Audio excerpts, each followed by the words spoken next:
我们今天在这里举行悼念6·4亲人罹难35周年祭。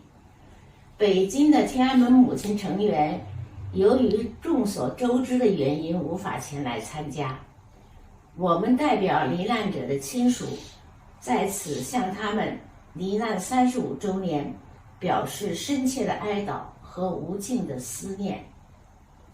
我们将一如既往秉持和平、理性、法治的原则，向政府提出我们合理合法的要求，以期早日讨还公道，还你们一个公正合理的结论。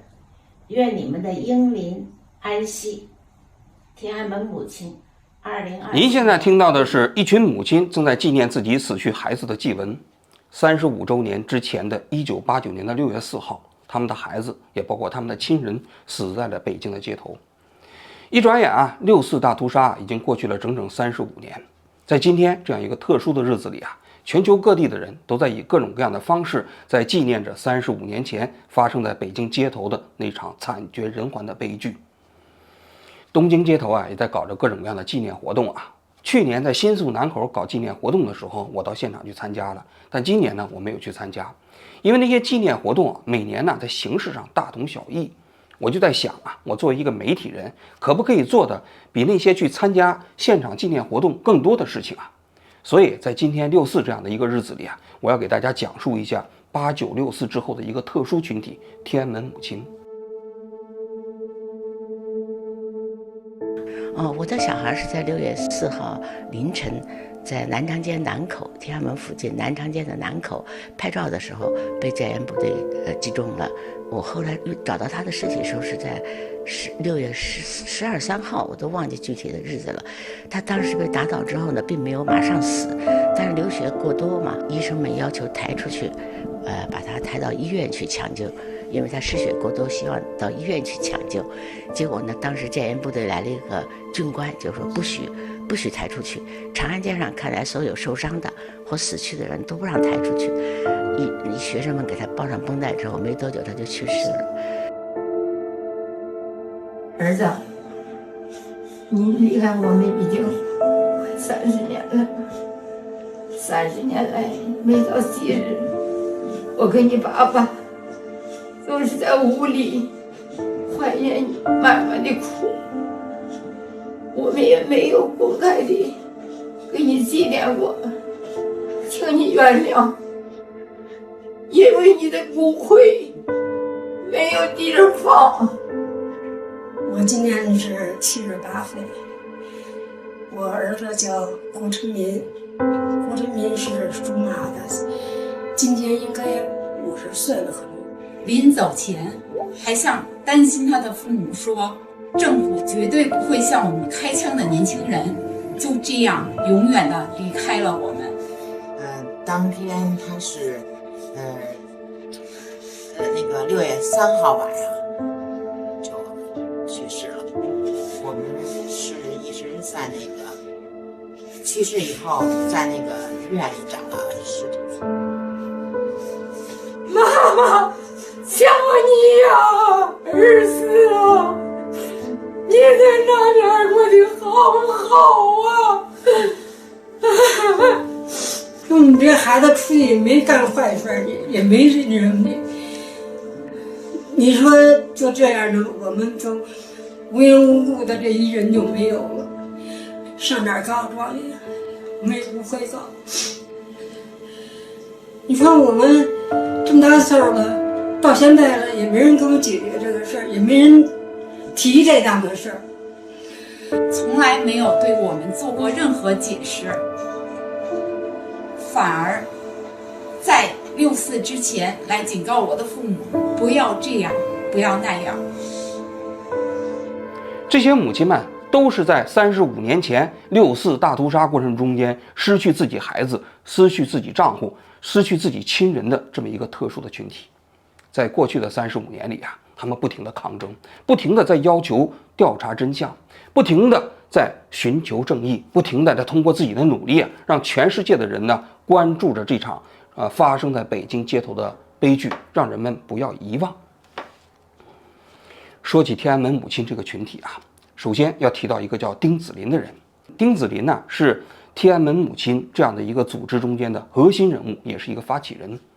她是人大哲学系的一个副教授，她的丈夫呢叫蒋培坤，也是人大的一名教授，还是美学研究所的所长。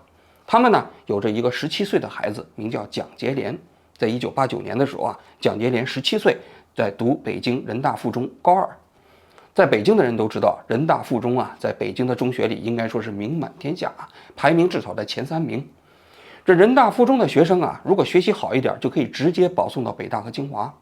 蒋洁莲呢，是一个学习非常优秀的孩子，但是在89年那样一个风起云涌的日子里啊，他虽然是一个中学生啊，他也开始积极参加到那种政治活动里头。4月19号啊，当时很多北京的大学生在新华门前静坐，这蒋洁莲呢就跑到现场也去参加啊，耳濡目染，听到那些大哥哥大姐姐激情的演讲啊，他备受这个感染和鼓舞啊。5月17号啊，整个北京市啊100万学生绝食大游行，他和很多自己中学生的同学一起也举起了横幅和标语啊，参加到游行队伍里头去啊。这也是北京市第一次有中学生独立组织游行队伍走在了北京街头。由于当时89年的这个学生运动主体是大学生啊，作为中学生的蒋洁莲他们呢，不能参加到特别核心的内容里头去啊，无非是就是参加一些纠察队啊、和平敢死队啊，帮着一些宣传呐、发标语啊、维护秩序啊。但这个过程中间，应该说蒋洁莲感受到了这场政治运动给他带来的冲击和魅力。6月3号这一天，北京啊，大家都知道啊，这个戒严部队要向这个城里开发。这个中央电视台啊就开始反复播放这个指示，什么意思呢？就是要提醒所有北京市的市民呢，留在家里不能外出，一旦外出的话，后果自负。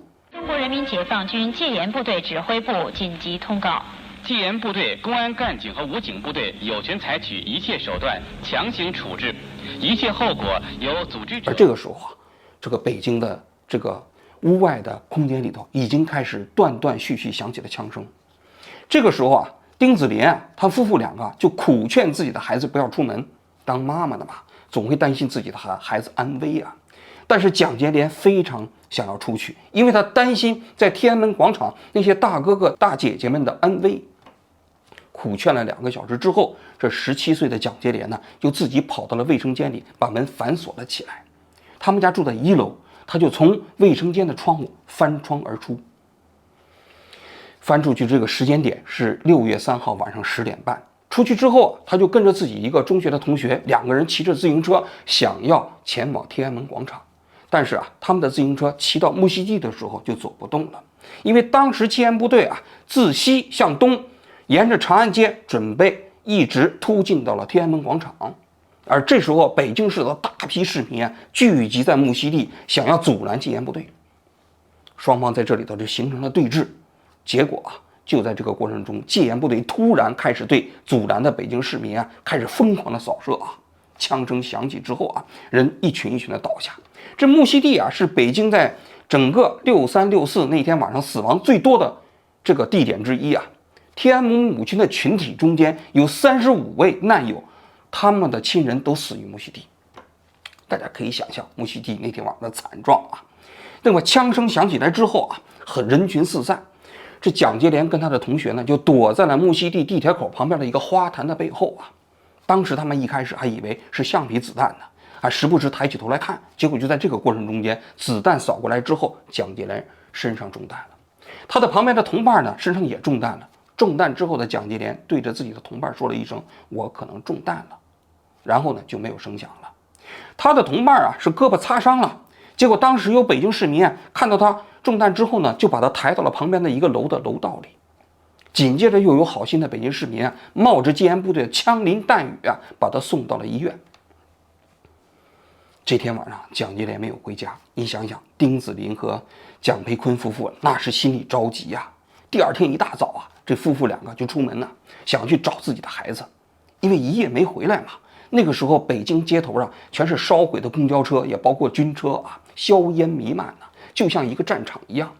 这夫妇2口子在一个白天的时间找遍了北京20家医院，没有见到自己的孩子。当天下午的时候人大附中接到电话，说让他们到北京市儿童医院去认领尸体。两口子连忙赶到北京市儿童医院，在那儿见到了自己的孩子的遗体。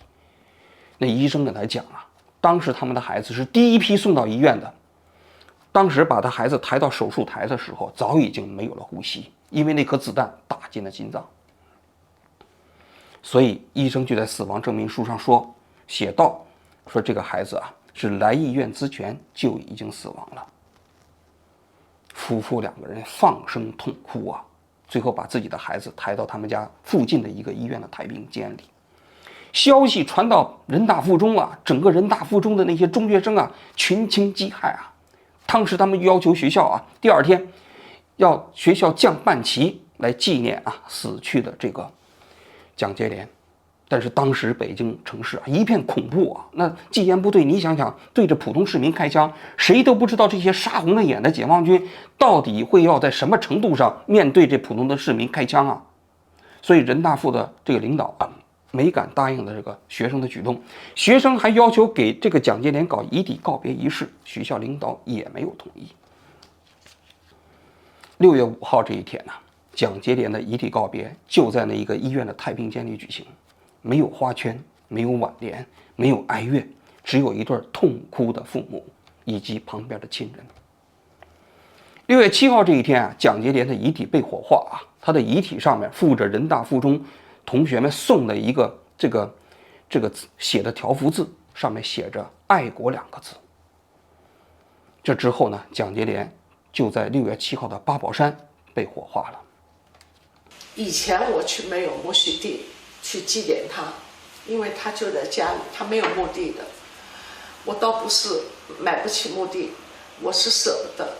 我觉得中国人讲入土为安，你现在没为他们讨回公道，那么明显的黑白对错是非分明的事情都没讨回公道，你就是把他入土了也不安呢。再说他17周岁还未成年，所以真的，我和我老伴早就想好了，我们个人的身后事这样子。孩子那天遇难是不听我劝告，硬从我手里挣脱走的，所以将来我也要完成他的了他的心愿吧。他没成年，他骨灰在这里边，把他骨灰的一半和他一起倒下的人埋在一起，另一半随我们父母，因为他真的他深爱父母，这个孩子不是那种感情外露，哎呀怎么样？但是他很含蓄的，他离不开爸爸妈妈。6四之后啊，北京市的很多单位啊都开始搞双清双查，也就是说你要讲清楚你在6四期间都做了什么，同时要表忠心，要认同党中央平报的这样一个举措，每个人都要过关，都要讲态度。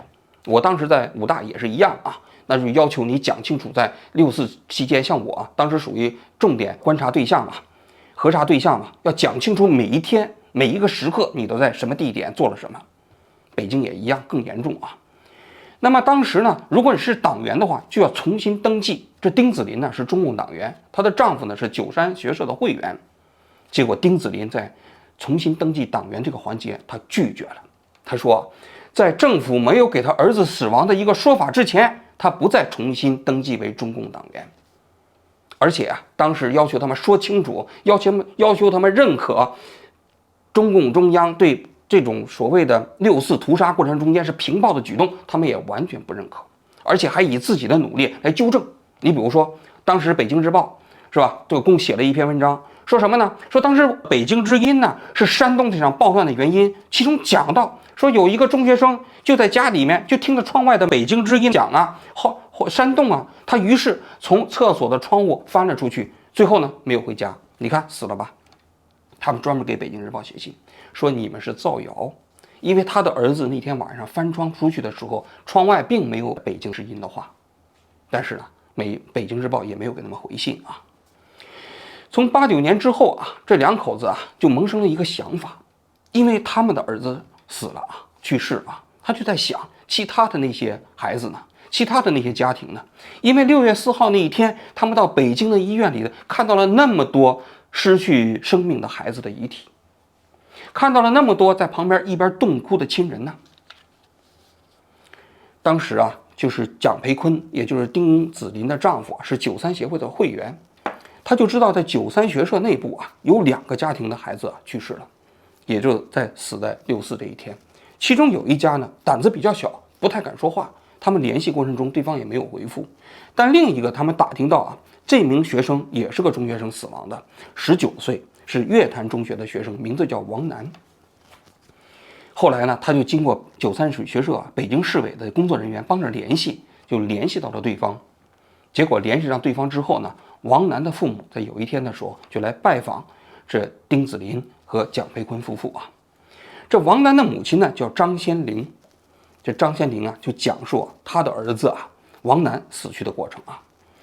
这王楠啊跟这个张先玲夫妇啊，他们不住在同一个房间里，是住在相隔的2栋楼。当时啊，在6月3号这一天啊，他们2个听到外面枪声大作的时候，夫妇2个还在讨论呢，说应该不会开枪吧，因为4、5天安门事变的时候都没有开枪啊，粉碎申邦的时候也没有开枪啊，这8、9年会开枪吗？结果就看到外面的枪声响起来了，结果他们就从那楼看对面那个楼啊，他自己儿子的房间亮着灯，他们当时还长出了一口气，就觉得自己的儿子啊在那儿读书呢，没有出去啊。第2天6月4号一大早啊，这张先林就赶到自己儿子的房间，推门一看，那被子整整齐齐，桌子上有一个条子，说妈妈，我去找我的同学去了，6月3号。一看到这个纸条之后，这张先林就着急了。你想想，6月3号那天晚上，北京大街上是枪声大作，自己的孩子没有回家，这夫妇2个不就着急了吗？于是也就开始到北京的各大医院寻找自己孩子，找来找去没有找到，找了几天都没有找到。后来找到他的尸体的时候是在6月12、13号，我都忘记具体的日子了。他当时被打倒之后呢，并没有马上死，但是流血过多嘛。后来有一批学生跟着戒严部队后面到了澜沧街南口，发现他的身上还有体温，但是呢，抢救他流血过多嘛，只是给他头上包了绷带。医生们要求抬出去，把他抬到医院去抢救，因为他失血过多，希望到医院去抢救。结果呢，当时戒严部队来了一个军官，就说不许抬出去。长安街上看来所有受伤的或死去的人都不让抬出去。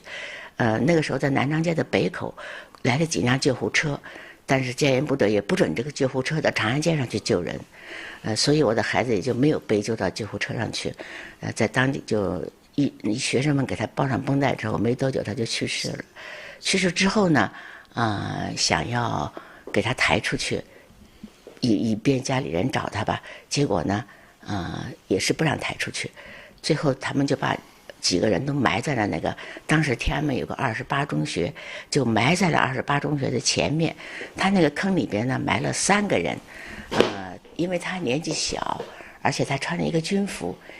因为他当年军训刚刚回来，穿了一个军服，而且系这个武装带是当年发的武装带，所以呢，以为他是戒严部队，就把他的尸体弄到了护国寺中医医院这个小医院的一个洞格里边。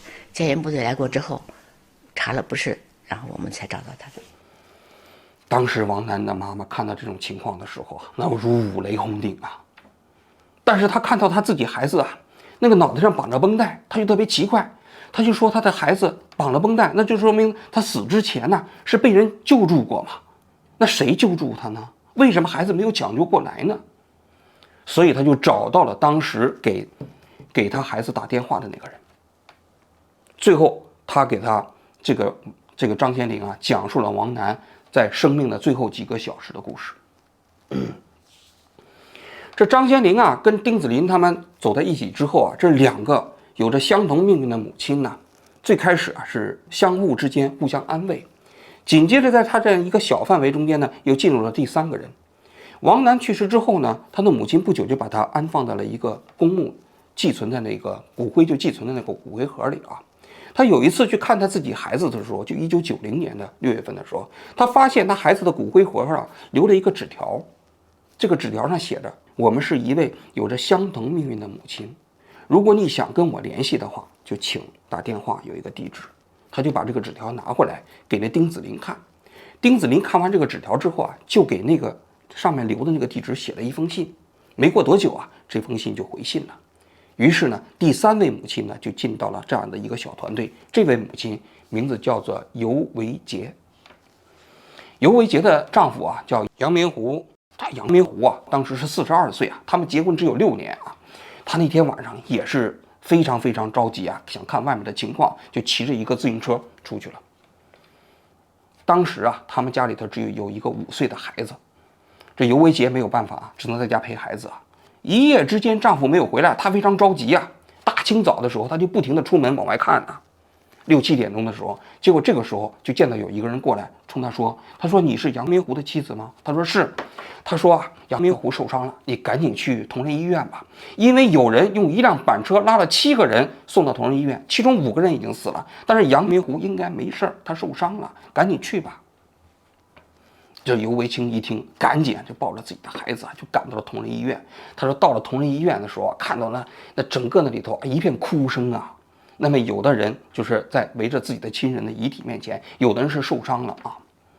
其中有一个女的，她说她的丈夫就在她自己的面前被戒严部队打死了。她赶到那个地方没有见到自己的丈夫，后来问了护士，护士说正在手术。2个小时之后，她的丈夫被推出来了，还很清醒啊。她丈夫连忙跟她说对不起。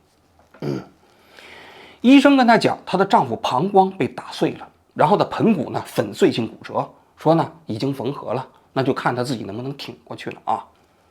第2天的时候啊，医院就跟他说没有血了，因为当时戒严部队就跟他们讲啊，医院里救护的人，这血库里的血啊，只能给军人用，这些普通人或者说他们眼中的暴徒，如果到了医院之后啊，不能用血，所以她的丈夫需要输血呀，怎么办呢？5号早晨的时候，医生跟我说他们没有血，让我到外面去找血，因为我就站在马路边上，医生问我说的，那你有没有把血找到？我说没有。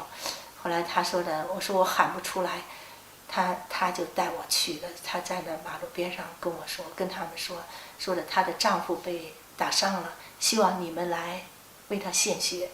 当时有很多的市民，其实因为在至少64以后的国家的那种，从新闻各方面都是在对64惨案的定性完全跟以前的那个新闻媒体的报道是完全不同的，所以我觉得在那个时候，这种白色恐怖之下，还有很多人就是市民啊，说的就站出来，就说要为我丈夫献血。6号早晨8点的左右吧，就是他血压就是血压没有了，医生用刀去割他的那个腿，一点血都没有，等于是一边失血，一边输血一边在失血。应该是说，我觉得他也是生命力，也是想自己能活下来，一直到他知道自己血压没有了，他才昏迷。在这之前，他一直是很清醒。我当他的面，我不能哭，我只能到厕所里去悄悄地去哭。他跟我说他对不起我，他说的让我把孩子好好抚养长大。我跟他结婚的时候，他当年36岁，我30岁，其实我们才共同生活了6年。这尤维杰进到这样的一个群体之后，这3个妈妈就时常的在一起走动。每年的春节的时候啊，就轮流在自己的家里来过啊。这个时候，丁子霖就想到了啊，说能不能把他们这些孩子啊失去生命的过程，被这个戒严部队屠杀的过程啊，传出去。后来在1991年左右的时间呢，他们就接受了一些外媒的访问。在这个过程中，丁子霖还做了一件事情，就开始陆陆续续收集那些被屠杀的信息。因为当时在1990年的时候，李鹏曾经说过一句话，他说我们不是不公布这些死难者的信息是因为这死难者的家属不同意。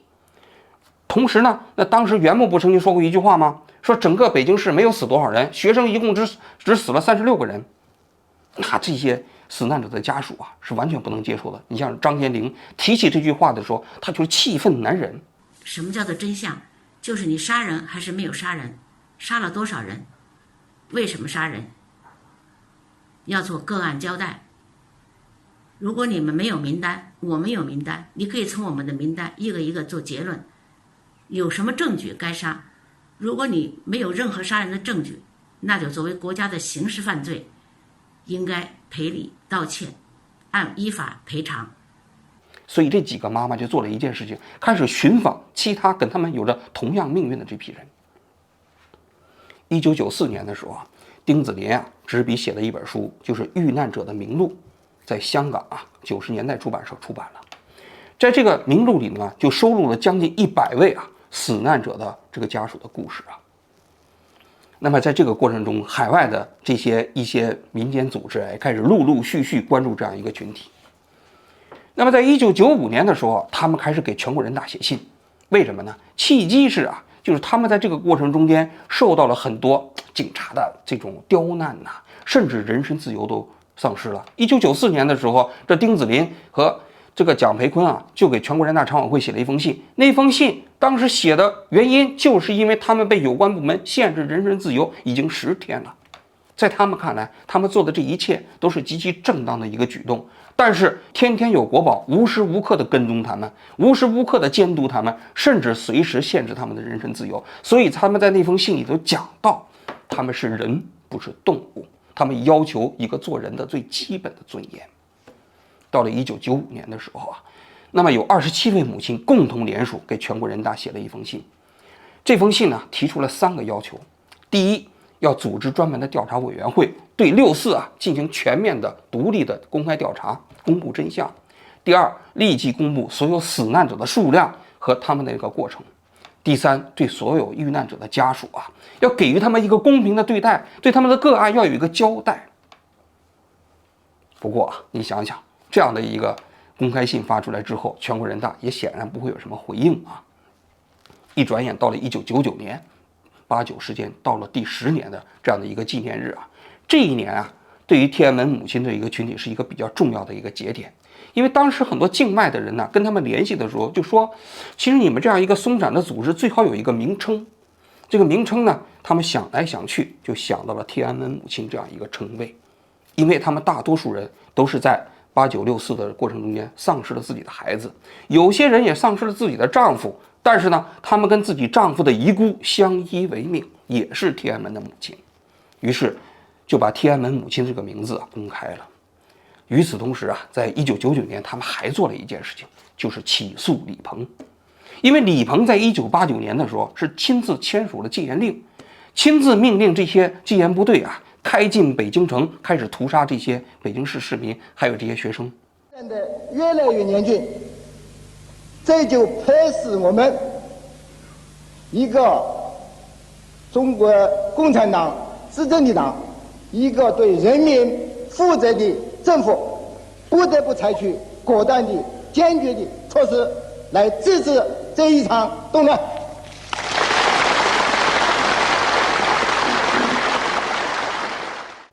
所以在1989年的5月17号啊，他们一开始呢是想找一些律师啊来写这个起诉状，因为律师比较专业嘛。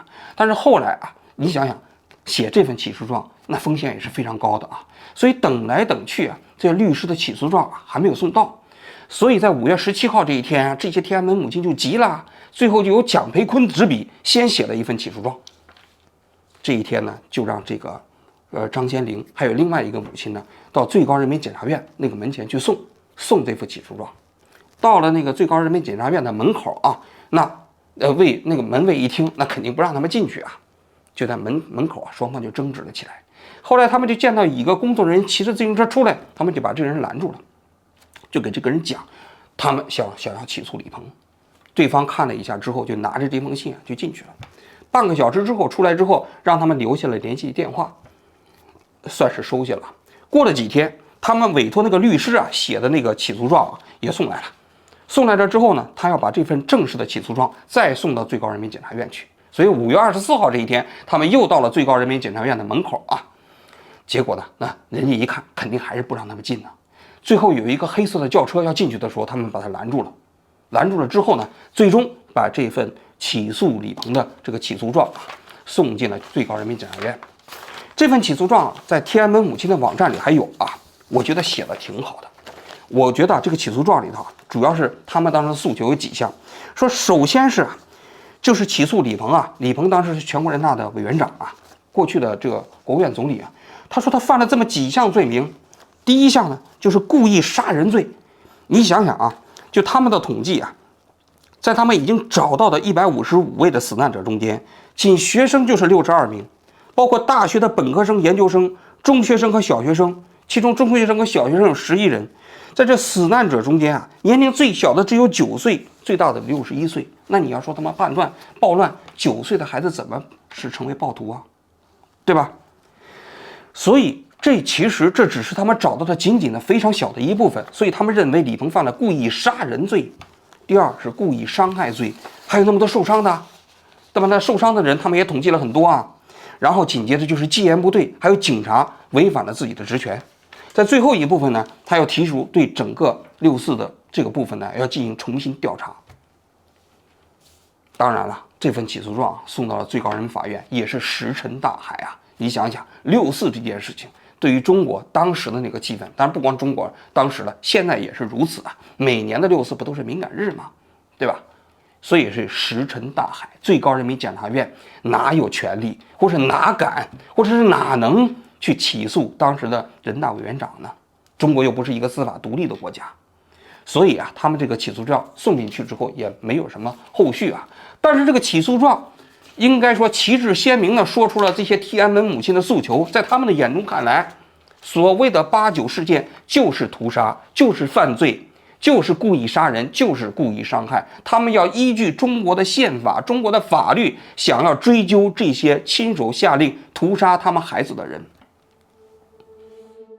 我们是64英烈的守灵人，为了守护亲人们生前所秉持的和平、理性、非暴力的原则，天安门母亲群体从1995年起就向历届的两会及国家领导人发布联署公开信，正式提出公正解决64的3项诉求，即真相、赔偿、问责。两会年年开，64年年过，我们的公开信也年年写，年年用报号信寄出。然而石沉大海，杳无音信。历届两会代表与国家领导人均傲慢地对待我们的诉求，置若罔闻，不予理睬。我们的善意与诚意换来的只是公安、国保、国安门对难属的更为严厉的控制。岁月无情，生老病死之自然规律不可抗拒。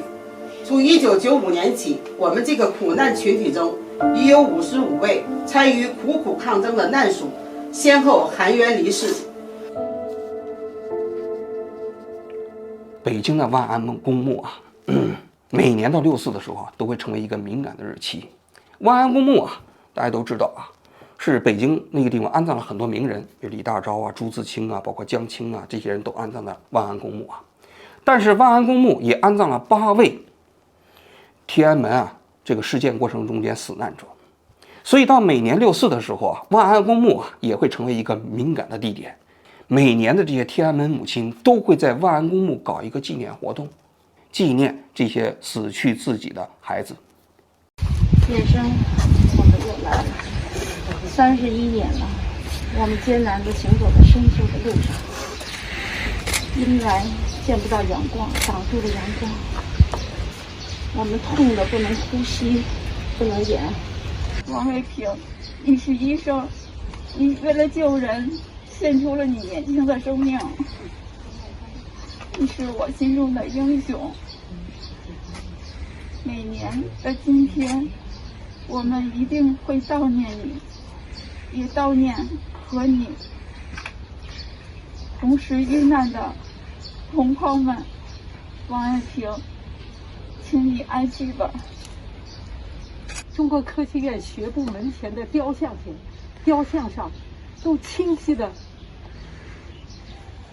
子弹。我看到你的时候，你的白背心和牛仔裤已经被血全部浸泡了。31年前，我们怀着满腔热情，为了要求政府清廉、社会公正，与上百万的市民一起走上街头，和平请愿。我们绝不会屈服，因为我们的要求符合公开、合法、正义。我们始终坚持3项诉求：真相、赔偿、问责。要求政府与天安门母亲对话，说出真相，拒绝遗忘，寻求正义，呼喊良知。任何艰难曲折的都摧毁不了我们坚定信念。愿亲人们安息。支持我活下来的一个力量，就是同命运人的相互间的安慰和鼓励、勉励和支持。我只有在我同命运的妈妈和遗孀那里吸取力量，我才能活下去。因为别的家庭跟我们不一样，只有同命运的人妈妈，我们才能够说到一起。丁子霖呢，跟蒋培坤的孩子啊，也就是蒋洁莲啊，始终没有安葬。在这个1989年的这个9月份的时候啊，也就是他们孩子100天的时候，他们把他们孩子的骨灰从八宝山公墓接回到自己的家里了。他的父亲呢，用樟木给自己孩子做了一个墓碑，安放在自己孩子平时生活的那个房间里。那墓碑上写了这么一段话：在你短暂的17年的时间里啊，你像一个真正的人那样活着，也像一个真正的人那样死去。你以你高贵的灵魂呐，永远铭记在历史的记忆里。我想啊，这一切啊，就是那些天安门母亲呐，不断抗争、不断前行的动力吧。好，我们明天接着讲述这群天安门母亲的故事。我今天就讲到这里，谢谢大家。我儿子叫戴伟，我是戴伟的母亲。戴伟是在北京烤鸭店和平门是个厨师，他是6月3号晚上回单位值班，而且我们找了他一宿吧，一宿半天，才找到他，在这个邮电医院找到他。他是被枪击中的后背，把肺给穿了，正常死亡这么处理的。我不同意，为什么不同意呢？因为我们怎么算正常死亡呢？是不是啊？而且的话，我跟他说，张锦呢，就是我们的2女儿，在家呢，一般呢还是非常老实听实，学习也挺努力的，可能走到就是这个西长安街的民族宫附近吧，已经就是很乱了，可能是在大门呢，可能这个站着都不知道。后来就说这男同学吧，他的一同学就说是，忽然就发现他就是倒下了，快想出溜了，就是才就说他中弹了，打在头部了。完了以后，那街坊呢就说是也不相识也不认识，就抬着门板从房顶上就说走到这个邮电医院。我丈夫叫郑春富，他是52年8月生的，原来是故宫工程队的，是那个打工班的班长。他这人特别爱帮助人，谁的忙反正他都挺热心肠，都帮。我说呢，他那个11点半的时候吧，看他骑车出去了，后来就没见他回来，不知道。也从那儿我就开始就找，就哪儿都找遍了，医院呀，是那个什么火葬场也去过，哪儿都去过，就找不着了。原来我老盼着他能回来，到现在他这个也回不来了。现在这事儿已经过去15年了，反正我爱人始终也没回来。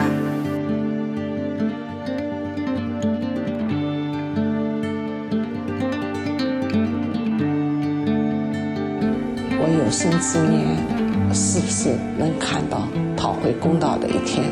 我现在不会说那句话，就是如果讨不回，不能为我儿子讨回公道，我死不瞑目，我不会说这句话了。